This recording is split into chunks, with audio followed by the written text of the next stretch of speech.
We're going to continue in our Proverbs series today. Now, obviously, with the carol service being that week before, we do have this gap between the carol service and Christmas Day. We are going to continue in our series in Proverbs, looking at the topic of friendship. Now, I hope this doesn't come too late if you've already had your Christmas party or wondering what you should do as a friend. But hopefully this might, today, the wisdom from Proverbs that we're going to look at is going to be very practical. And I want us to go through some of the things that Proverbs says, the wisdom that is given to us that talks about friendship, how we should be, how we should choose friends, and also who we are looking for in the best of friends. That's where we're going to be going today. As with all of these topics that we are doing, you're all coming from very different points of view. You're all coming from different experiences, particularly to do with friendship. You may feel as though you have loads and loads of friends. This is something that you know well. This is something that you are well experienced in. You're the sort of outgoing person. Others of you may feel as though, oh, we're talking about friendship. I might need to learn a few things here. Others of you, as the topic of friendship comes up, it may bring about senses of hurt and things of being let down. And the wonderful thing about the book of Proverbs that we have here is that it speaks into all of these situations. It will speak to you. This is wisdom given to us. And it's important, actually, as we come to Proverbs, particularly these nice, pithy little sayings that are put in chapters 10 onwards. They're given to us to help us so that we can remember them. And also, let's think about why these were written down. Well, Solomon was a king who asked God for wisdom, and he was well known for the wisdom that was given to him from God. And he was writing these down to pass them on to his sons, pass them on to the next generation, pass them on to others so that they too can put into practice the wisdom that he had learned from God, particularly in this case to do with friendship. There's one thing that's quite helpful for us just to recognize when we're reading the book of Proverbs, and actually a lot of the Old Testament, the culture in which this is being written is a little bit different to our culture now.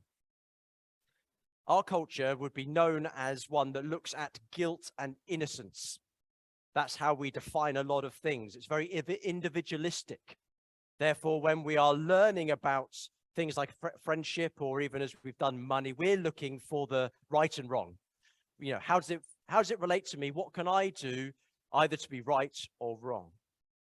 But actually, the culture in which this is being written, and in some ways the majority of cultures throughout history, work on the basis of honor and shame.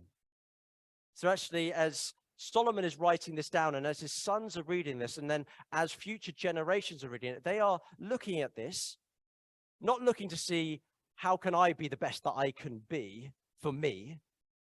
They're reading it in terms of, well, what is honorable? You'll find a lot of the Proverbs put together one side or the other. We read it sometimes as, well, what's right and what's wrong, and we're trying to work that out. In my point of view, is that really correct? Most people will read this in the way that it was written to say, well, what is honorable and what is shameful? And you want to pick the thing that is actually going to bring honor to the person that has passed this on. It brings honor to your family. It brings honor to your parents. It brings honor to those around you, to your community. So it's quite helpful for us just to understand how these things are written and try and start to look at it from that angle. We're not going to get that because our culture isn't built like that, and we've grown up in a way of a very individualistic culture, but we just need to be aware of that. So therefore, as these things are spoken about friendship, this is Solomon saying to his son, this is how you should be. This is what you should look for in friends, in order to bring honor, not just so that you are right, not just that you can avoid being guilty of something, but so that it would bring honor. And in the same way that God has written these things for us. Yes, Solomon has put them down on paper, but he was inspired by God. He asked God for wisdom. He has written these things down.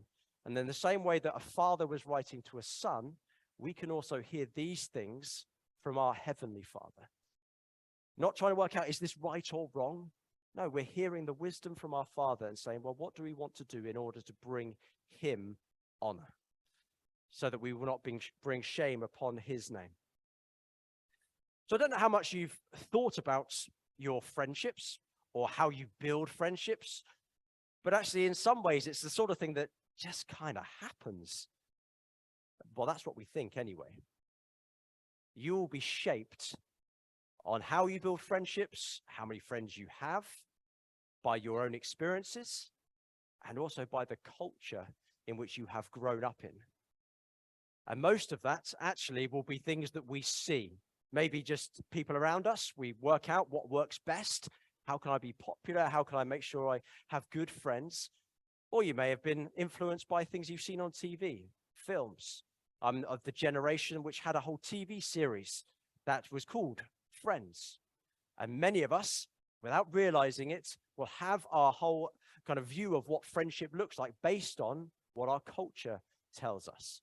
Now, if you're wondering whether you have been influenced by the show Friends or not, all I need to say is the word pivot. And if that means something to you, yes, you have to be very aware that that show has influenced you a lot more. Those of you that are shaking your heads, you are in the clear. Do not worry.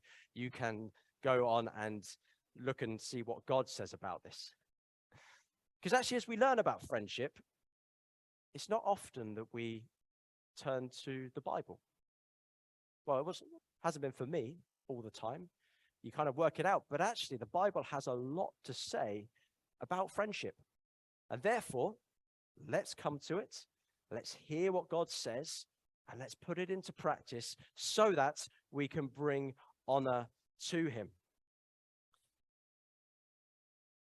Well, what is a friend? How do we classify a friend? Because we are in, again, a modern day culture where you could easily just say, well, just look at my Facebook. Count them up. It tells me how many friends that I've got. Well, I think we're all pretty aware that those, on average, just over 300, that's the average. Many people, I'm sure, have lots more. I have a few less. That number of people, they're not all of your friends.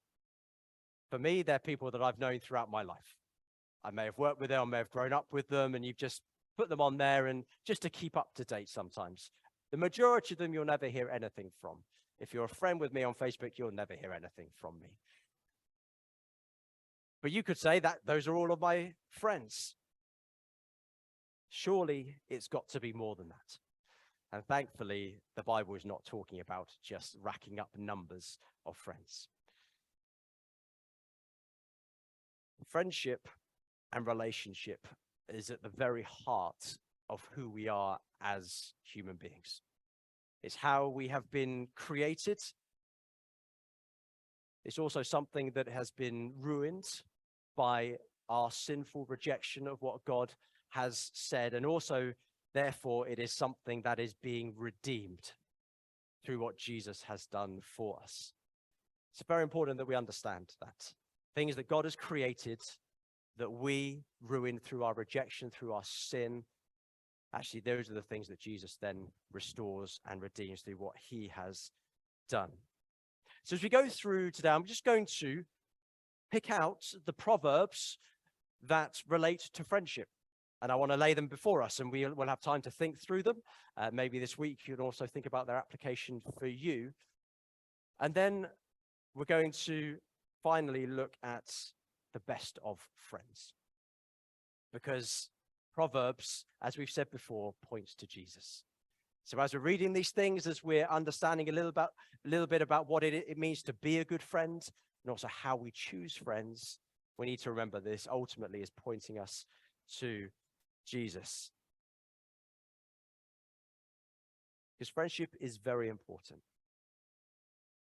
As I said, we're built for relationship. Therefore, we need to make sure that we are in God's plan to be with others. And we need to be in a position where we are able to be open with our close friends. And we can trust those people. And I know this is where the issue of pain and hurt comes into it, because there'll be many of us that have experienced painful breakups of friendships through either what we have done or what others have done. But let's come and look and see what the Bible tells us about this. And I want to start by looking on ourselves on this one, because there are some of these proverbs, we're going to look at them, that talk about other people, talk about how others should act, and we'll get to that. But it's important that let's reflect on how can we ourselves be a good friend. Because friendship really is an outward focused concept. Now, our culture, and I'm talking here in terms of what we would see on TV, what we would see in movies, would probably turn it the other way around. That actually friendship is about what you are getting. That actually it's all about you, and actually you need to make sure that people are being nice to you, and that's part of it. But at its heart, friendship is about what we can give to others. So we need to make sure that we take the wisdom of God, put it into action so that we can be good friends to others. Let's go through some of the Proverbs and we can see what they say. In Proverbs 27, we have a couple here. So if you start in verse 6, faithful are the words of a friend. Sorry, faithful are the wounds of a friend. Profuse are the kisses of an enemy. The wounds of a friend seems slightly strange. Surely friendship is all about looking after one another, being nice. We don't want to cause any problems. See, this proverb is telling us faithful are the wounds of a friend. That actually there are things that sometimes need to be said as we go through life with people. If they are a close friend, if you are a good friend to somebody, there will be times when things need to be said in order to help and to build us up and in order to maybe deal with issues in our life. Friendship will involve some element of wounding at times, but when that comes from a friend, it's a good thing. Proverbs 27, verse 9. Oil and perfume make glad the heart, and the sweetness of a friend comes from his earnest counsel.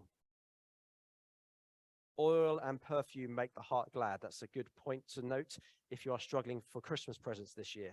Oil and perfume make the heart glad, and the sweetness of a friend comes from earnest counsel.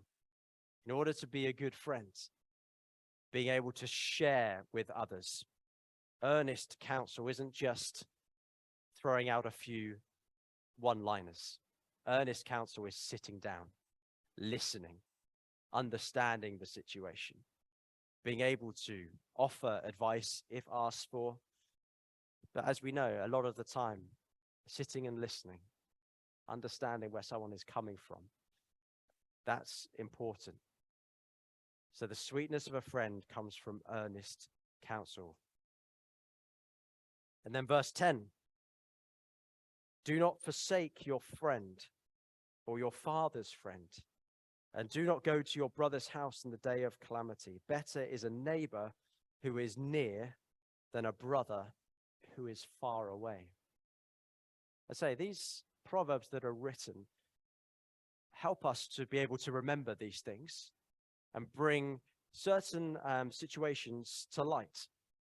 Now, what this one is saying, and it's an interesting one, do not forsake your friend or your father's friend. Loyalty clearly is an aspect of being a good friend. And loyalty goes over an extended period of time. What this is saying here, we should not forsake friends or our father's friend, family friends, those that have been around for a long time, those that know us well. There's those times when you turn up at, I find, in these wider church gatherings, and there's people that know my parents. They're good friends, and actually they will say, oh, I knew you when you were this big. Actually, it's a really special thing. You'll be able to say that in 20 years' time when our little kids have grown up, and you'll be able to say, I knew you when you were this big. There's something special about people that have known you for a long time. They're able to remind you of the things that you did, remind you of what they have seen God do throughout the years. Do not forsake your friend or your father's friend.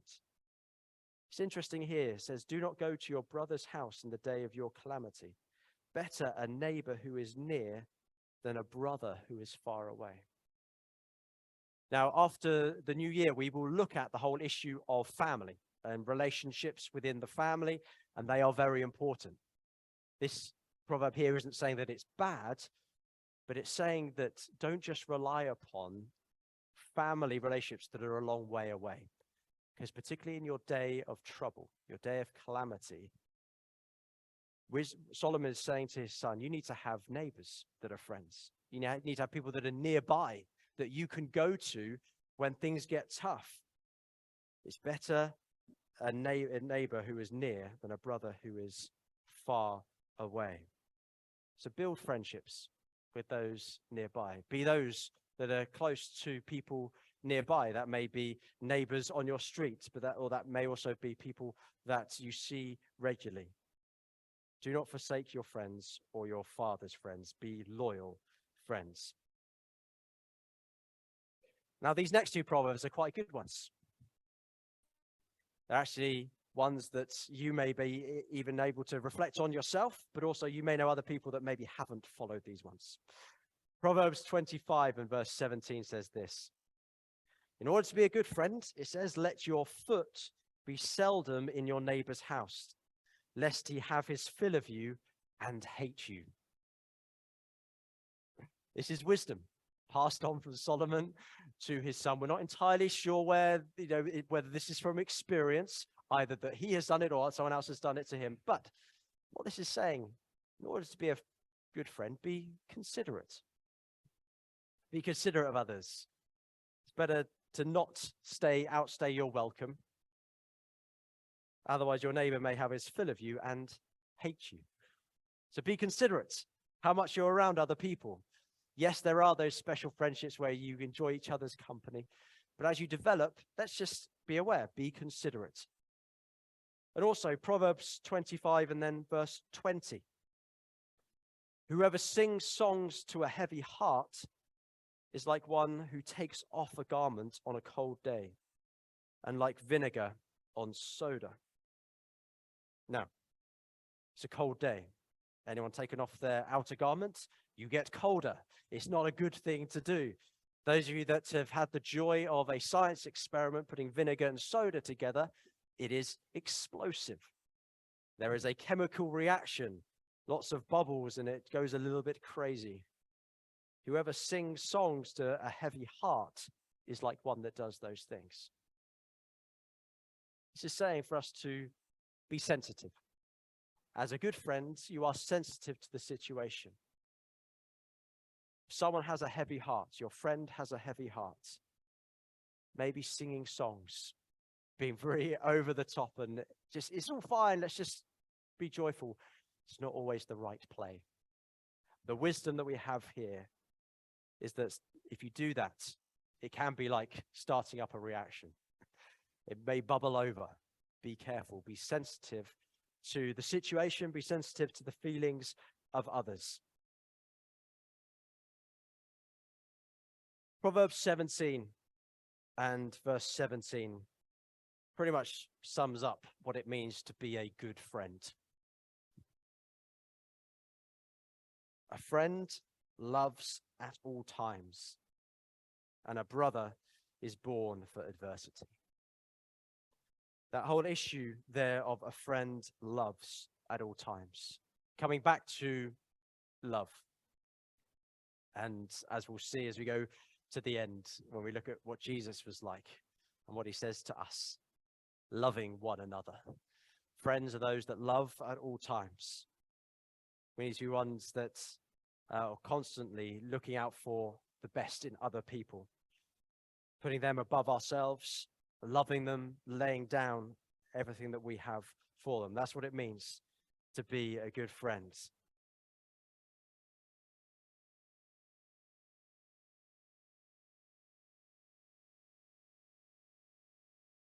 There's some other proverbs we're going to look at now which talk about our choosing of friends. What does it mean to, how do we choose our friends? I guess in that sense, if we're talking about choosing friends, well, we may be able to say, in some ways, we don't always get to choose our friends, do we? It's not as though you have a tick sheet and you go out and you start looking for people around in order to find a friend. A lot of friendships develop just through circumstances. You'll probably find that a lot of your friends are people that you either went to school with, you work with, you had something in common with them. There are friendships that develop over the school gates. Your kids are friends, and therefore you get to become friends. You may have friends within this church that you, apart from in here, you wouldn't necessarily have got to know them that well. But as we come to look at choosing friends, it really is about us looking at character. Looking at other people's character, but also taking on the wisdom that is written here in Proverbs that talk about the influence that our friends can have on us. Proverbs 12 and verse 26. One who is righteous is a guide to his neighbor, but the way of the wicked leads them astray. One who is righteous, in this sense, one who is a good friend, can be a guide to a neighbor, but the way of the wicked leads them astray. We can easily be influenced by our friends, those that we give ourselves and spend most time with. Now, I talked about our friends on Facebook aren't necessarily our true friends. They are acquaintances. They are people you know. It's important to continue to do all those things for them as well. Love them when you meet up with them. Be one who is joyful, who is able to tell the truth in love. But there are people that are going to be particularly close to you in your life. There are those that we are going to give ourselves to in a deeper way, open ourselves up to a bit more.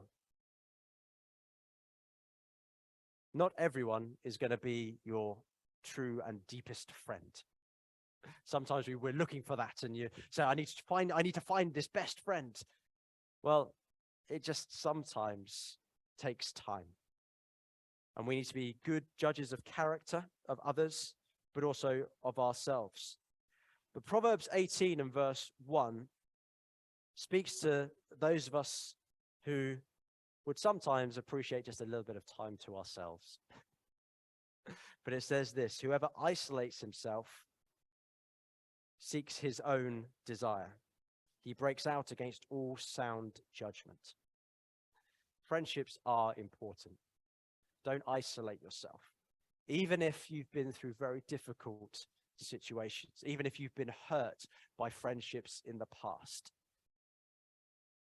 isolating yourself is breaking out against all sound judgment. We are made to be in relationship with people. And therefore, we need to trust God as we come and make friendships, but also follow his wisdom. Because we don't want to be those that seek our own desire. When you spend time just with yourself, amazingly, everything you do, you quite enjoy. But you don't ever get to hear another perspective. You don't ever get to love. You don't ever get to express joy in what someone else is going through, or even be able to comfort them in pain. So whoever isolates himself seeks his own desire. He breaks out against sound judgment. Okay, so in choosing friendships, we're hearing, right, I shouldn't isolate myself. Right, what do I do? Well, let's go out and get lots of friends. Well, Proverbs 18 verse 24 then says this: a man of many companions may come to ruin, but there is a friend who sticks closer than a brother. Now, that second half of the proverb we're going to come back to in a minute to look at it in a little bit more detail. But again, we've got some wisdom here that we need to take on board. A man of many companions, those lots of people who they know, may come to ruin. So we're told, don't isolate yourself, but equally seeking loads and loads of friends ultimately is going to bring us to ruin. Let's hear this wisdom and apply it, whatever situation you may find yourself in there. Because Proverbs chapter 13 and verse 20 says this about choosing friends. Whoever walks with the wise becomes wise, but the companion of fools will suffer harm. You may remember back to chapters 1 to 9, we had many examples there given to that Solomon was writing about in terms of how being companions with fools can bring you into trouble. And this again gives us a nice little way for us to remember. And whoever walks with the wise becomes wise. If you're seeking wisdom, yes, the beginning of wisdom is the fear of the Lord, and we want to come and learn, but also get alongside those that are wise. Choose people who you can see are living out what God is saying in his word, and you yourself will then start to become wiser. But if you get alongside foolish people, that will start to rub off on you. We need to know that we do become, as the wisdom is saying here, like the people that we hang out with. And you may be able to have a good influence on other people. That's great. But we don't want to be giving ourselves in the deepest level to those that ultimately are not following what God is saying, because it will pull us away. Proverbs 22 and verse 24 again gives us this warning. Make no friendship with a man given to anger, nor go with a wrathful man, lest you learn his ways and entangle yourself in a snare. So the wisdom here specifically is saying, look out for those who have a bias towards being angry. They get angered quickly. Make no friendship with the man who is given to anger. Some of you may need to hear that and just be aware, because that will ultimately could lead to you learning their ways and entangling yourself in a snare. If you are with someone who does get angry quickly, we know how therefore situations can escalate. You're out and about with your friends, you're in a place and suddenly an argument develops. If you have a friend who is given to anger, suddenly that situation get a lot more serious than if you had someone who was able to control their words or diffuse the situation.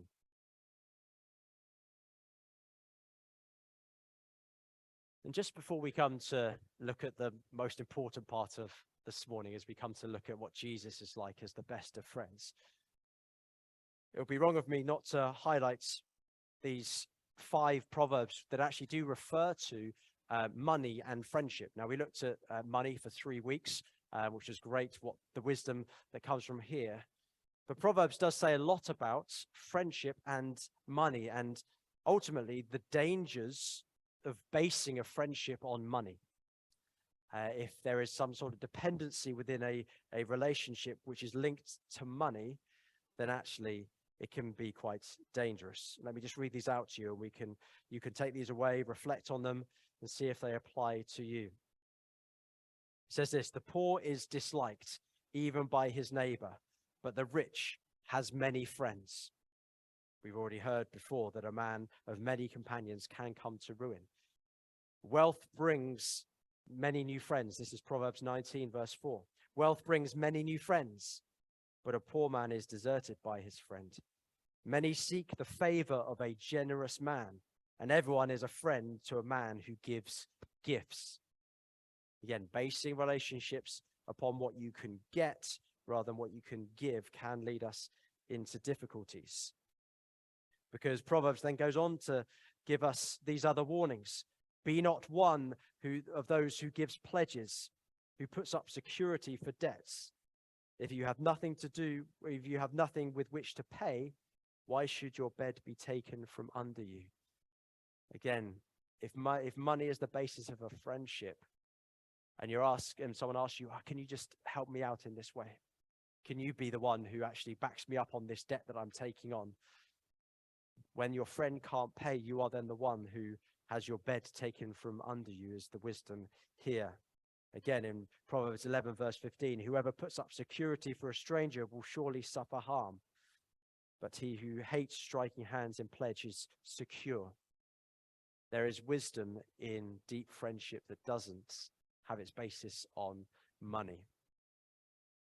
Because one who lacks sense, as Proverbs 17:18 says, gives a pledge and puts up security in the presence of his neighbor. So these are things that you can reflect upon. You can reflect upon, are you a good friend? You can reflect upon, what is the wisdom in choosing friends? Choosing those that you're going to be closest to, those that you are going to open yourselves up to and allow them to speak into your life. Because what I want us to do now is to come to look at the perfect example of the perfect friend. And we have that in Jesus. Proverbs points us to Jesus. Jesus is wisdom personified in the truest sense. Therefore, as we come and we look to Jesus, we can see, what was he like? How did he act around other people? How did he choose his friends? And ultimately then, what does he do for us?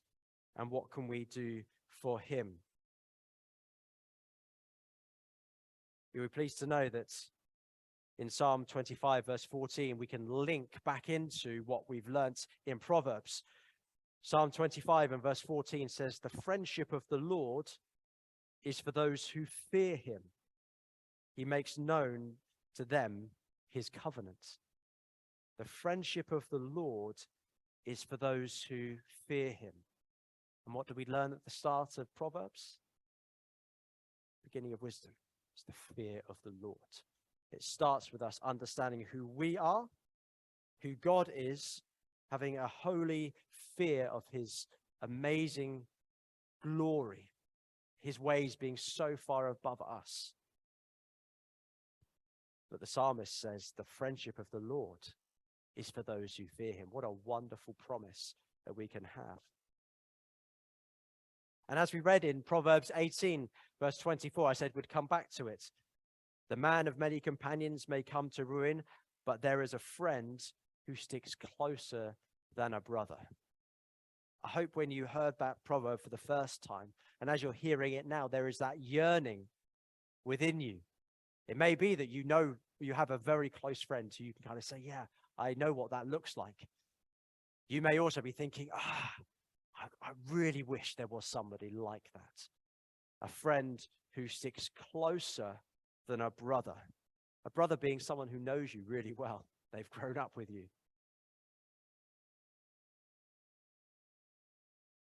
There is a friend who sticks closer than that. So if you've been let down by friends, if you've been let down even by family, if you're struggling to understand what a brother actually means, if you're struggling to see this, what it means, well, Jesus is the one who is a friend who sticks closer than a brother. Proverbs points us to Jesus. Because Jesus knows all that we have gone through. Being God, he knows. But being God, he also came and lived this life. In friendship, we want somebody who knows what we're going through. Jesus can say, I know what you are going through. I know what it's like to be in that tough situation. I know what it is to be rejected. I know what it is to be displaced. I know what it is to be overlooked. Jesus knows all these things because the best of friends can sympathize in all situations. But also we're always seeking out with that friend who in every situation can say the right thing. Jesus is the best of friends who can offer wisdom in all circumstances. And even Jesus gives us a model for how we can interact with different people. Jesus, throughout his ministry, had times when he had the crowds around him. He was able to speak to them. He didn't give himself closely to every single one of those. People would have said, yeah, I know Jesus. I've seen him up on that hill. I saw him out on the lake as he preached. Yeah. I know Jesus. Jesus wouldn't necessarily know all those people in the crowd, yet he still gave himself to them. He offered wisdom to them. But we see instances then of those that he did give himself to. We talk about a larger group of 70/72, depending which part of the Bible or which interpretation of the Bible you read. There was a large group he then sent out, people that he would have given a bit more instruction to, those that were closer to him, got to know his heart a bit more. We know that he chose 12 men to be around him to say, come and be with me. Come and travel with me. Come and see all that I'm doing. Come and learn from me so that you can hear what I say on the mountain. You can hear what I say on the lake, and you can then come and ask me questions afterwards. There are those moments, aren't they, where as Jesus spoke in parables to the crowds, the disciples came after him and said, we didn't quite get that. Can we just get a bit more? Wonderfully for us, they then wrote them down so we could then understand it. But even then, in amongst the 12, Jesus had 3 who he chose to be his closest friends, that he gave himself to in a way that was different to the other 9. And it's interesting, isn't it? Because if Jesus did that, that's probably quite a good way for us to work in our friendships. That as we interact with crowds, that we want to give of ourselves. We want to give good news. We want to be those that are able to work in that situation. But also then as we have a smaller group of friends that travel alongside us a bit more, those that you maybe meet up with each week, maybe in a life group, it may be in other social settings. We have a larger group, just that group of 12 or so, that you're able to know exactly what's going on in their life a little bit more, but also having those really close friends, those that you can sit down with, those who can speak into your life, speak hope, challenge us in all that we need to hear, those who will continue to be loyal to us through whatever situation we go through. But Jesus, in who he was, gave us this perfect example of friendship. In Romans 5 and verse 7 to 8, it says, "For one will scarcely die for a righteous person, though perhaps for a good person one would dare even to die. But God shows his love for us, that while we were still sinners, Christ died for us." And we're going to have the wonderful opportunity in a minute to come and share the bread and the wine together. An opportunity for us to sit down with our friend. Sit down with Jesus, commune with him, hear from him, to understand what it is that he did for us that makes him such a good friend, in the wisdom that he gives to us, in his loyalty, in his love for us. I just want to finish by looking into John chapter 15. Jesus' words.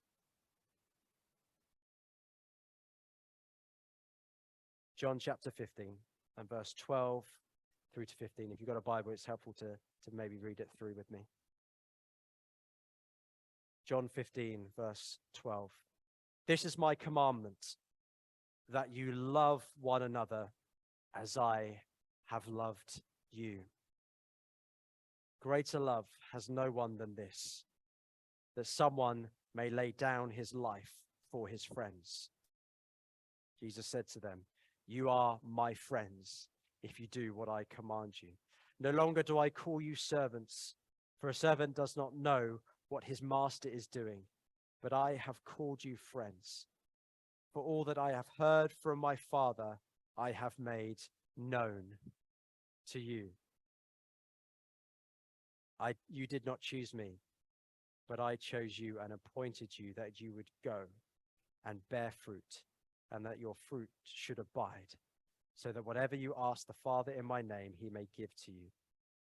These things I command you, so that you will love one another." It might be helpful as you go back and maybe read those words this week. Hear those words from Jesus speaking to you. He is saying, "You are my friend." And therefore we know when Jesus says, "Greater love has no one than this, that someone should lay down his life for his friends." Jesus did exactly that for us. It's an example for us of friendship. but it's something that should draw us closer to him. Not asking anything of us, doing that for us, as we read in that Romans passage, that while we were still sinners, Christ died for us. While we were still those that had rejected all that God had said, Jesus came and died for us to show us that we can have the best of friends in him. And that opportunity is there this morning for all of us to come to him. If you know Jesus as your friend, you're going to be able to come and share bread and wine as we come and commune with him. If you don't yet know him, the opportunity is there to hear these words from Jesus. No longer do I call you a servant, for a servant does not know what his master is doing, but I have called you friends. For all that I have heard from my Father, I have made known from you. So as we hear what Jesus says about what his Father is doing, as we hear the wisdom from Proverbs of a father passing to a son, Jesus is making the way open for us to come and put our hope in him. So please do, if you don't know him, come and speak with me at the end. I'll be just down at the front here. But also as we share the bread and wine, come and chat. Most importantly, come to Jesus. He wants to be your friend. And he really is the best of friends. And in being friends with Jesus, ultimately that will then make us better friends. Because as we get closest to the wisest and best of friends, we ourselves, that will start to rub off on us. Let's be those that stay close to Jesus so we too can be good friends to other people.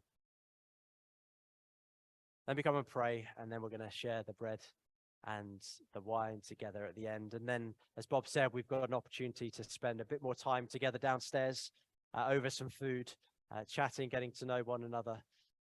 So please do stay around if you can. But Father, as we come now, we thank you that you are the one who has shown us what it is to be in perfect relationship. Lord, we base what we know of friendship on what you say, on how you've created us to be. I do ask that you would, Lord, in those situations in our lives where there has been difficulty, where we have been let down, maybe even we've let other people down and we are feeling ashamed of what we've done. We thank you that there is grace. I thank you there is mercy. I thank you there is healing that can come when we look to you as our friend. You know what to say. You know how to act towards us. You know the wisdom that needs to be passed on. You are the ultimate loving friend. So as we come now, we want to thank you. We want to spend time with you. We thank you that you invite us to come to you. And as we now share the bread and the wine, this is an invitation from you to us to come and commune with you, spend time with you, to hear once again what you have said to us about your body having been given for us, about the blood that you shed, that is then the new covenant, the new agreement that you made with us, that we can be certain of a hope in you because of your death, of your resurrection, and of your promised return. So, Father, we honor you and we love you. Amen.